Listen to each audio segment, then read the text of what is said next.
she's so fine. Hell of a ride, blows my mind. Hell of a ride, lights my... What's good, guys? This story is coming out of Grand Island, Nebraska. It's regarding human trafficking, and these cases are everywhere. I mean, everywhere. Nebraska courts see record numbers of human trafficking cases. I'll play the video that goes with this shortly. Bringing the scourge of human trafficking from the shadows into the light, Nebraskans take action to free those ensnared by their abusers with a record number of cases in the courts. We have women, human beings, traded and sold like things, like objects, said Sarah Henrich, a prosecutor in the Hall County Attorney's Office. These victims are bound not by shackles, but a web of lies. Recently, one survivor came forward to tell her story in court, and her trafficker is now behind bars. These victims are not in his clutches anymore, and he'll spend the next several decades in state prison, said Glenn Parks of the Nebraska Attorney General's office. 2020 was a record year for trafficking cases in Nebraska, as a third of all criminal cases ever opening in the state were started last year. Parks leads the state trafficking task force. He said, "I don't think we've reached our peak. Still think there's momentum, a lot of motivation, a lot of cooperation. And I think especially when we get out from COVID and do some proactive operations again and be more aggressive in uncovering this, we'll have a good year this year." When Mohammed Guri was prosecuted, testimony showed that men gave him money to abuse a woman.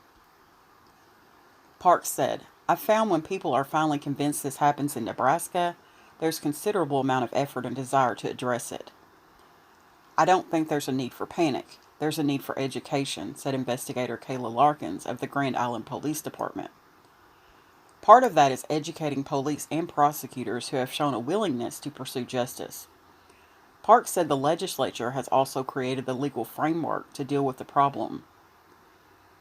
"There's a lot more prosecution, and when I tell people I'm excited, I'm pleased. I have to give a caveat because I believe we're uncovering what's already been there, not because there's been a rise," Parks said.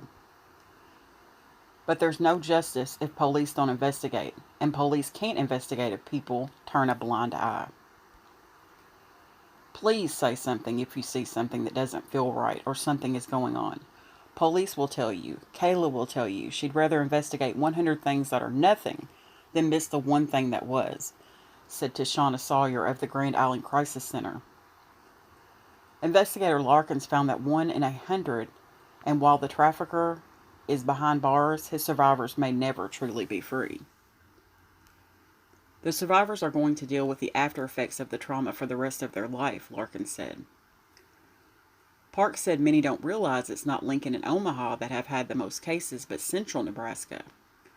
Guri was convicted and that investigation continues, and there are now 12 men facing charges in Furnace County. Now here are the indicators of trafficking. Victims can be men or women.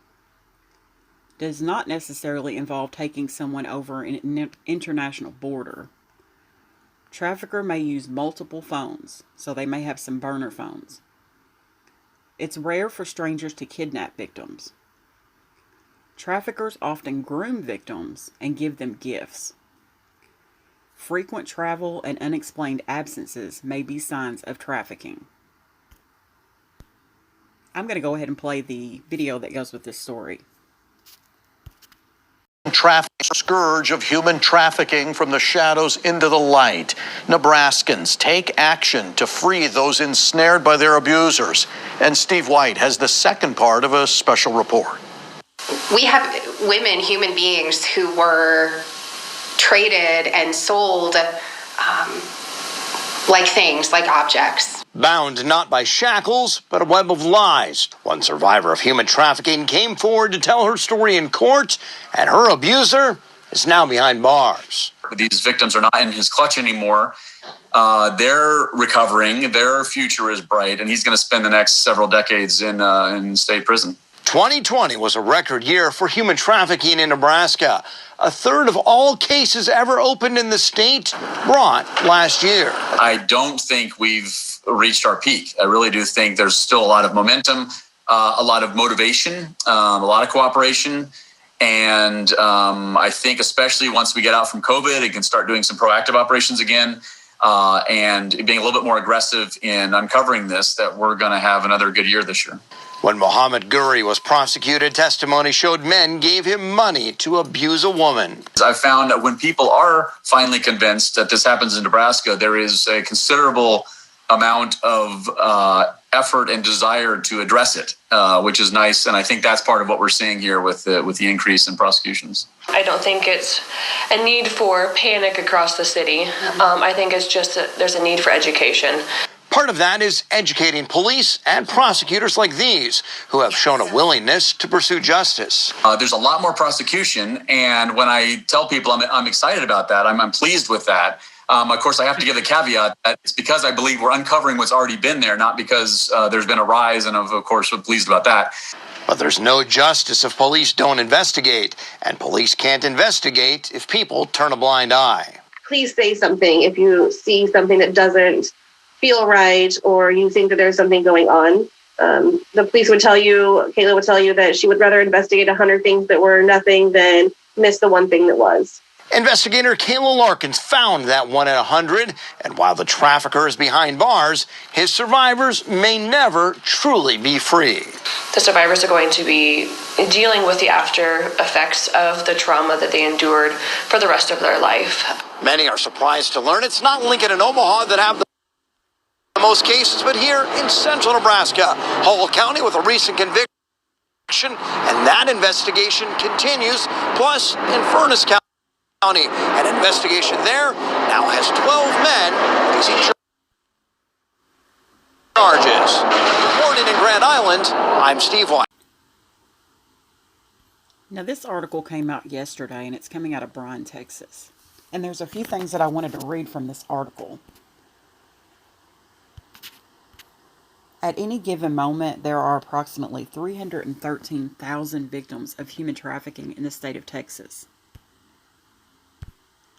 60% of human trafficking victims in the United States have histories in child welfare. According to the National Human Trafficking Hotline's data, Texas had the second highest number of human trafficking cases in America back in 2019, with 1,080 reported cases. Within those cases, 261 were minors. The data showed that 805 of the reported total cases involved sex trafficking, and 111 involved labor trafficking. According to a study conducted by the University of Texas School of Social Work, there are nearly 234,000 adult victims of labor trafficking, and approximately 79,000 minor and youth victims of sex trafficking in Texas at any given time. It goes on to say that they're seeing this human trafficking spread from youth all the way into an adult, both male and female, boy and girl. Human trafficking does not discriminate, and they have seen it across the spectrum in terms of age, ethnicity, background, and that is scary. So I just wanted to bring some awareness to this. If it's going on in Nebraska, it's going on everywhere. I'm telling you, please pay attention to your surroundings. Please pay attention to those around you. You may see something that doesn't look right, and if you could report that, even anonymously, that could save somebody. So I just wanted to put this out there just to bring awareness to it, and I'm going to keep speaking on it. Thanks for watching, guys. You have a great night.